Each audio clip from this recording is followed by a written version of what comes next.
You are in the weekend webinar. Thank you very much for joining me. Please take a moment to look over the risk disclaimer, which is now on your screen. If you're watching the recording, please pause the recording, carefully look over the risk disclaimer, and then we will begin. Lots to look at today.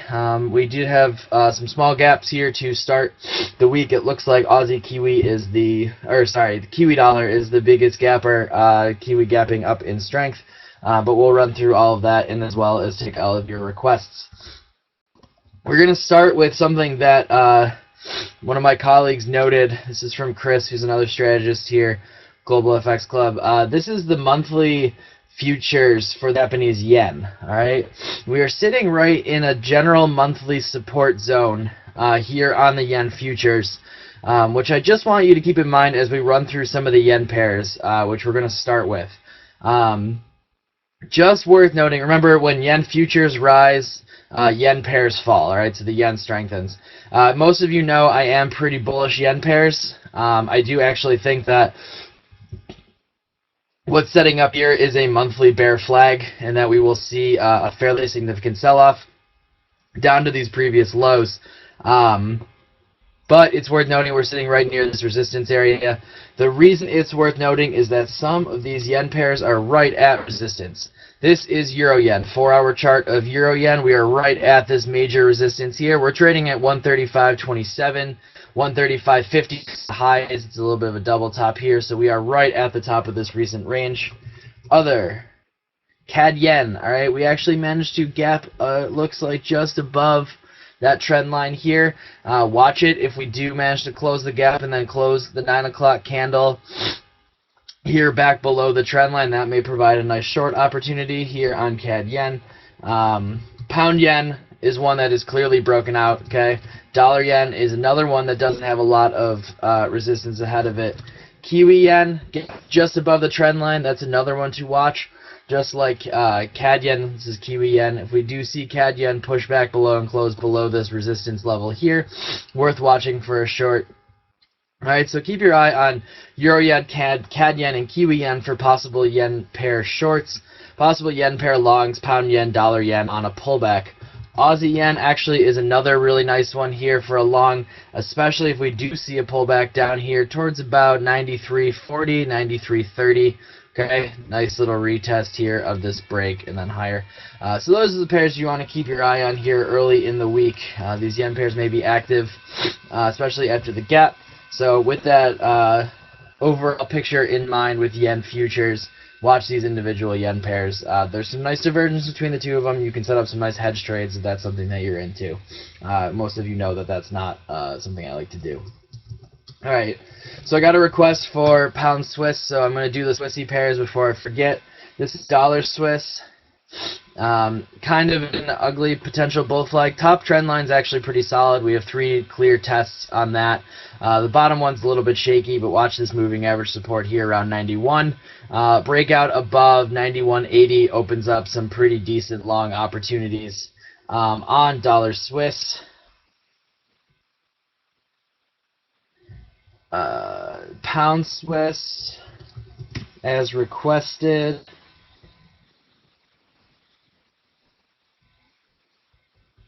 Alright, I have not charted Pound Swiss in a while.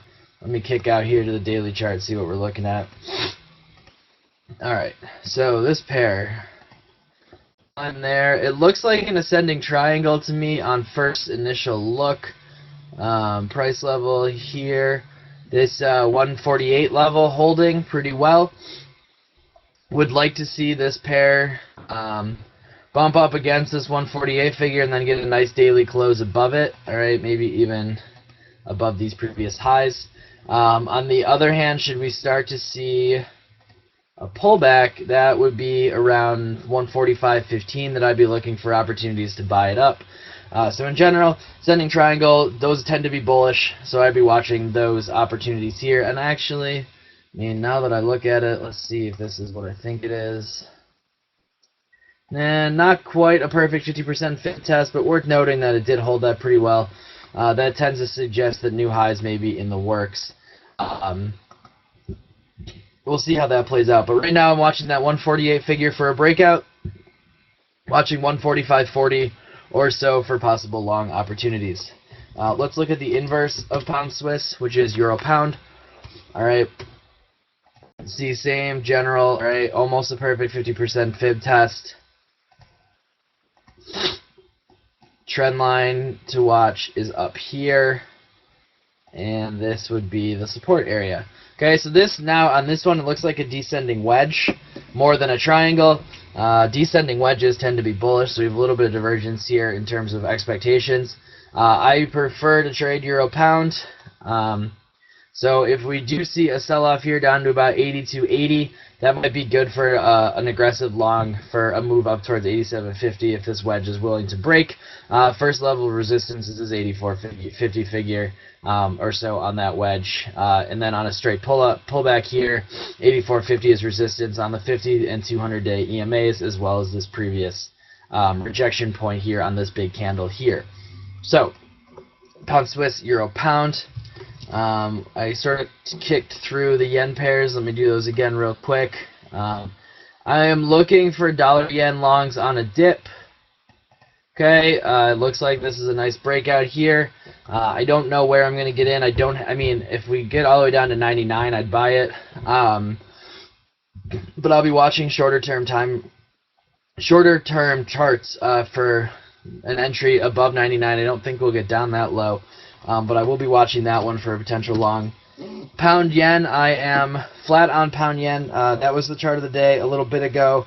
It worked out really, really nicely here.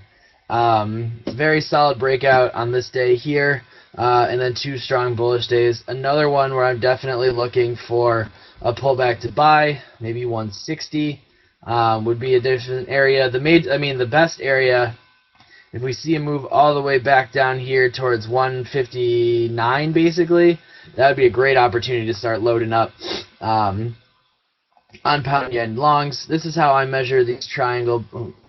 This is how I measure these triangle breaks. Okay, so we haven't met the measured move yet. It's somewhere up above 164. So worth noting that we may see some additional upside here on pound yen. The other yen pairs, looking for Aussie yen short opportunities here, especially on this gap fill. Here's a Kiwi yen. Aussie yen, pullback, dip, buying opportunity here. CAD yen, right? Another one after the gap fill, looking maybe for an opportunity to get short. And then euro yen might actually be my favorite yen pair short right here.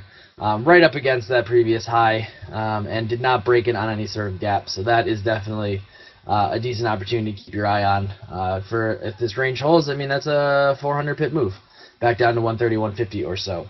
So keep your eye on that. I don't need you updated Firefox.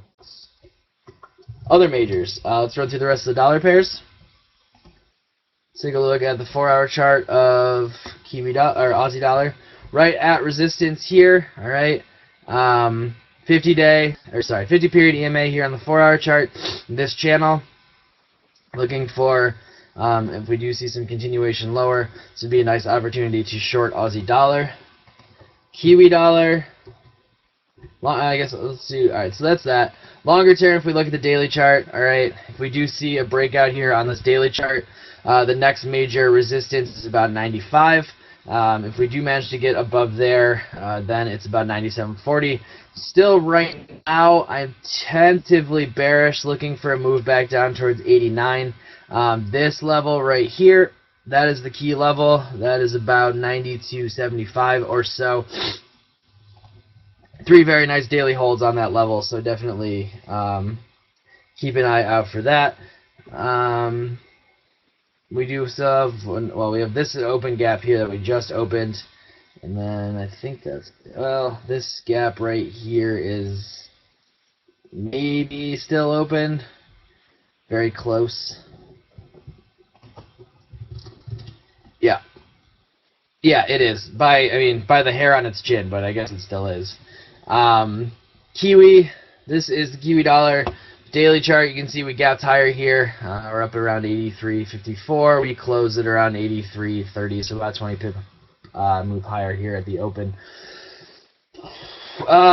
There's a couple different ways you can play Kiwi here. All right, the open gap makes me not want to treat this as a breakout. All right, depending on how long we keep this gap open, if we stay up here for a couple 4-hour closes and then we return down towards 83.19, filling the gap, that actually might be a really nice long opportunity. If we reverse and fill the gap within the next 4 hours, I'm probably not buying it. I'll look and see where we are at the 4-hour close. But that is something to keep in mind. In general, I don't want to get aggressively bullish Kiwi with this potential head and shoulders still looming, but we are kind of floating right around a potential buy area if we do hold up here, pull back, and then maybe see a move back up towards these 85.50 highs. Euro. All right, Euro. I don't want to say I'm bearish the Euro, but my setup is a sell on the Euro, if that makes sense. I don't see a great opportunity to buy Euro. All right, I'm not a huge fan of buying on a, like, let's say if we move back down towards this trend line here, I'm not a fan of buying the 1, 2, 3, 4, 5th, 6th, 7th test of a channel. All right, at this point I feel like we haven't managed to break any higher, and I feel like at some point that channel is going to break down. So I'd rather not buy it on a test of that channel. I would sell it on a test of the upside of the channel, and I would sell it on a breakdown below the channel. Obviously, the breakdown offers better odds. The touched offers a better position to get in from. So take your pick, but a 4-hour close below, I mean, let's call it 134.50, 134.65 would actually be a very nice short opportunity here. We could see this equidistant move, so another strong move lower, back down towards these the 131 level or so. So that's Euro, something to keep an eye on. For pound dollar, okay, I am still looking for pound dollar now. I think I talked about this on Friday, at least on Twitter. We broke out here, this bullish candle, we consolidated, we've now continued to march higher. I would expect us to test these range highs, 162.20 or so, which is about 190 pips, so if you can find an entry, that may be a move worth pursuing before a pullback. We'll see if that's how it plays out, but right now you can see there is some pretty significant support levels too that we'd have to contest with on pound dollar below 160.80 or so, and maybe we get bearish, but even then you'd have to contest with a test of these three moving averages at 160.30 and this trend line retest. That's you know, 90 pips lower, so we could still see a 90 pip sell off and still be pretty bullish pound dollar. So we'll have to see how that plays out. CAD Swiss, I know I missed potential inverse head and shoulders here. Not a huge fan necessarily of trading that. You can see here CAD Swiss got a bounce off this trend line. I do think we see CAD Swiss up towards about 88.55. I don't know if we break out from there, but that's a trade worth watching. If we do manage to clear that 88.60 or so figure, we may see some significant upside on CAD Swiss. That would imply downside for Euro CAD, which I don't see. That's the problem here. All right, I don't see a ton of downside here for EuroCAD. I mean, I could see it down to this trend line, which I mean is about 140 pips, so that's pretty decent downside. But this pair's been fairly well elevated. We'll see how exactly it plays out. I don't have a great setup here on EuroCAD. I guess a break below there would offer an opportunity, but I'm not a huge fan necessarily of taking that trade. I remain bullish pound CAD, as I think most of you probably know by now, but I don't have a position in it. I would love for an opportunity to buy it on a dip. I would love for an opportunity to buy it on some sort of consolidation flag type thing, up here. But right now I don't have a ton on pound CAD other than I remain bullish, and it remains trading here in this channel. This channel is starting to look a little extended to me. So that is worth noting. We may see some sideways, a little bit of a retracement, a little bit of breakdown here, and pound CAD, and I'll be looking to buy that dip. Dollar CAD, all right, crazy candles here on Thursday and Friday. Thursday particularly, we touched a high of 105.25, sold off hard, sell-off continued into Friday. We are right at minor support.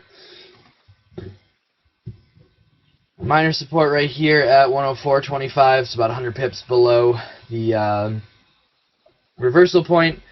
You could buy it there. I mean, that's actually not a terrible trade. You have a 30 pip stop and about a 100 pip target. I will probably just stay away from dollar CAD. If we get down towards this trend line here about 103.60, then I will be a buyer. But up until then, I will just probably be studiously ignoring dollar CAD and pretending it doesn't exist, because it's not been super tradable lately. You can see this chop here and then this reversal. It's just not been a pair, not been the best pair to try to make something happen on. Aussie CAD.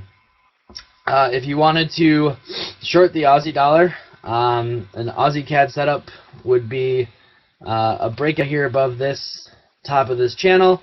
I do think there is a little bit more downside left in Aussie CAD. All right, down one more low towards just below 97 before a breakout.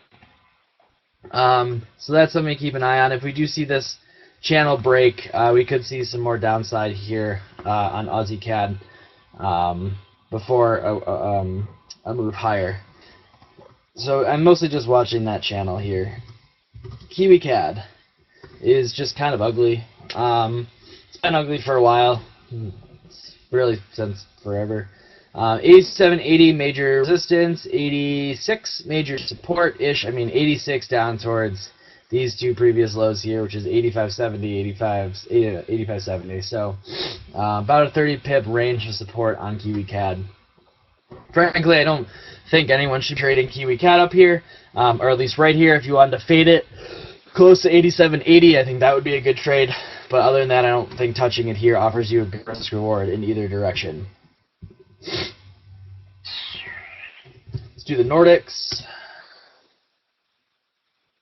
Dollar Swedish krona looking for 66.56 or so for a possible long opportunity. This trend line here has been pretty consistent. All right, we broke it, we retested it. If we test it again, it may provide a long option here. Definitely something to keep an eye on. This also is not a good retest. All right, you can see that right in this area it kind of gets a little jagged. You could draw it here, and then it looks a little bit better. That would give us a 6.52 option to enter long, but I don't like that trend line as much. Okay, we'll get the Kiwi crosses in a second. USD NOK, this was a chart of the day through Daily FX that I wanted long after this breakout. It didn't really ever trigger for me. It just kept moving higher. I was looking for a pullback or consolidation. We may be pulling back now, though. All right, looking at 60.40, that's the 50% fib, and 6 is a retest of this triangle and the 200 period EMA on the 4-hour chart. Both possible entries for long on USD and OK, the Norwegian Krone. Euro Kiwi, Pound Kiwi. I do remain at least tentatively bullish Euro Kiwi. All right, this was a chart of the day. I think hasn't really triggered yet. I'm looking for a breakout off this wedge. This gap down, I'm debating trying to take a small position long. All right, with this 618, assuming the 618% fib will hold, will fill the gap and continue higher. It would be a very, very low leverage trade, probably a quarter or a third of the size of the positions I usually take, because it would have a wide stop. But it is something I'm considering. I do still like the way that Euro Kiwi looks to the upside, but I mean, we could see it move all the way back down here towards 159.40, and I'd remain bullish. So that is a 200 or so pip move lower. So you got to be a little bit careful with that.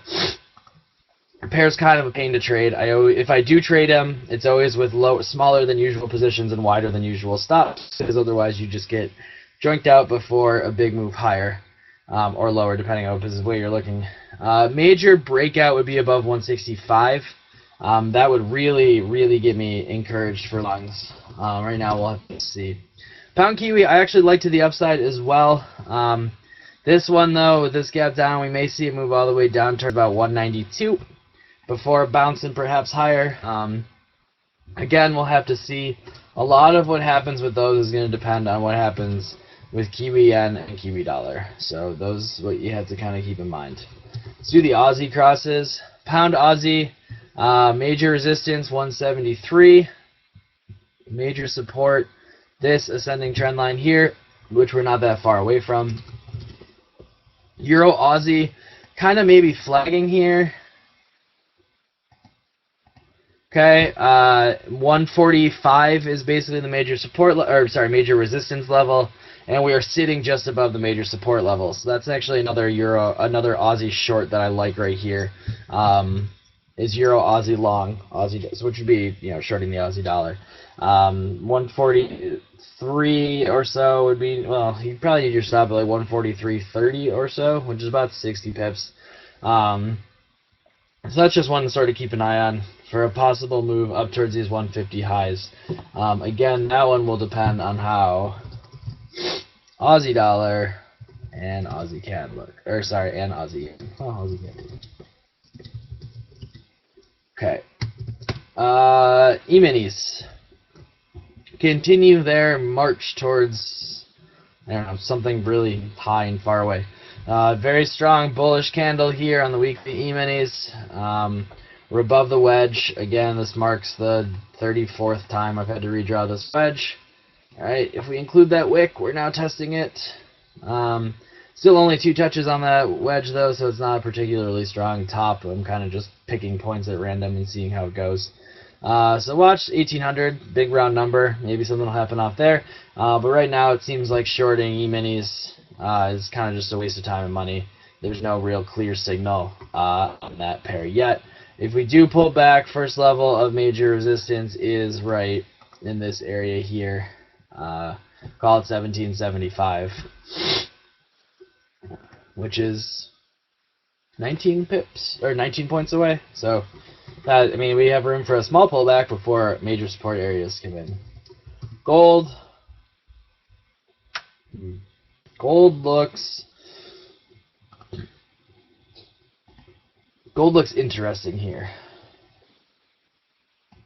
We just missed the full pullback test around 1245.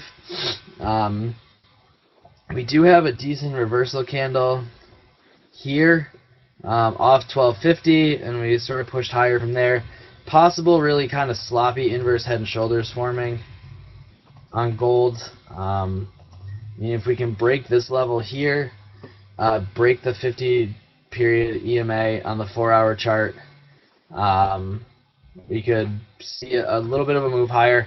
I'm not aggressively bullish gold.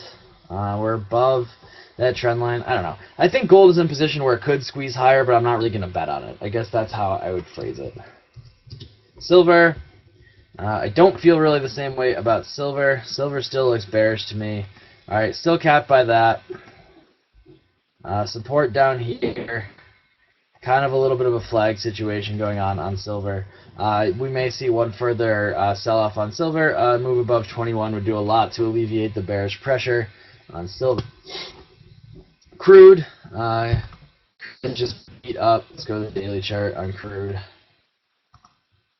Delete all my drawings. Okay, crude has just been slammed since this candle here at 112.24.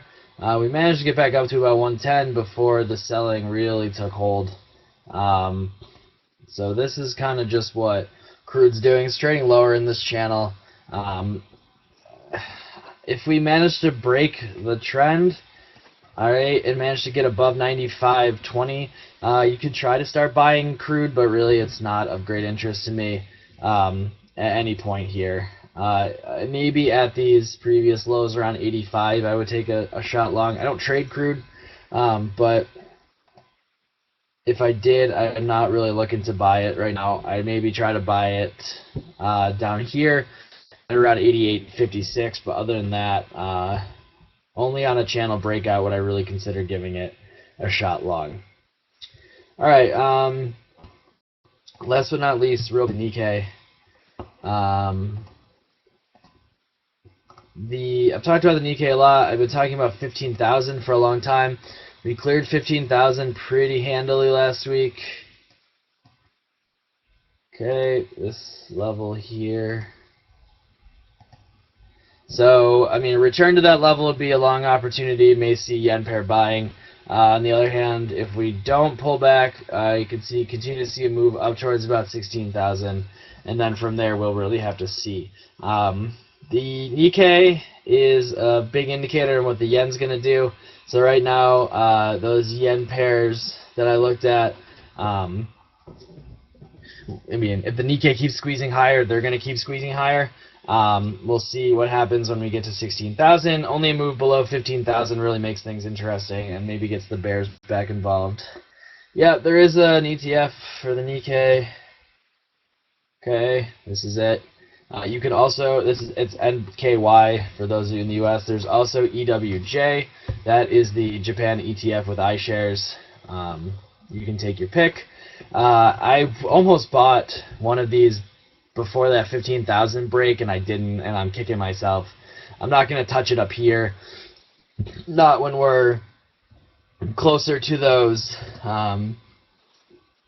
16,000 highs than not. So if we do see a pullback or a channel on Nikkei, I would think about trying to get some long Nikkei exposure, but not on the top of my list of things to do. All right. Any other any requests, questions?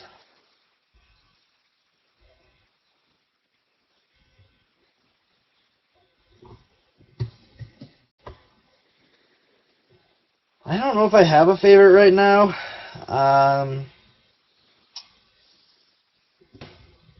Yeah, I don't really know if I have a favorite.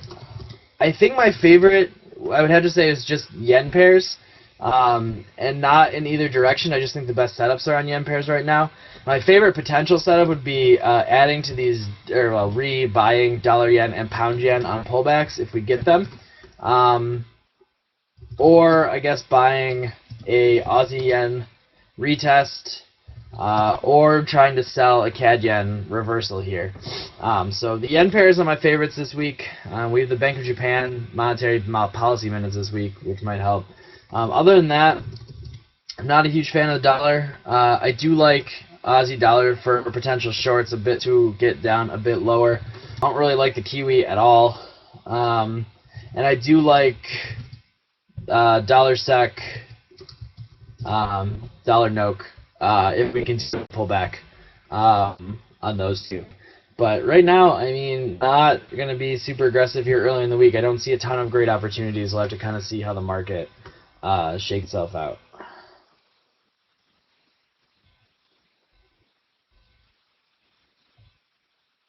Other questions, requests? You too, Jason. I'm sure I'll talk to you soon. I'm gonna take Kansas City in an upset. I think they managed to be a 9-0. Yeah, I'll definitely take Kansas City with the points. I wouldn't be surprised to see them win outright. We'll find out, but I hope that defense is as good as I think it might be. I'm very much looking forward to that game. Bill likes Denver. I mean, it's hard to bet against them. They look pretty phenomenal all season.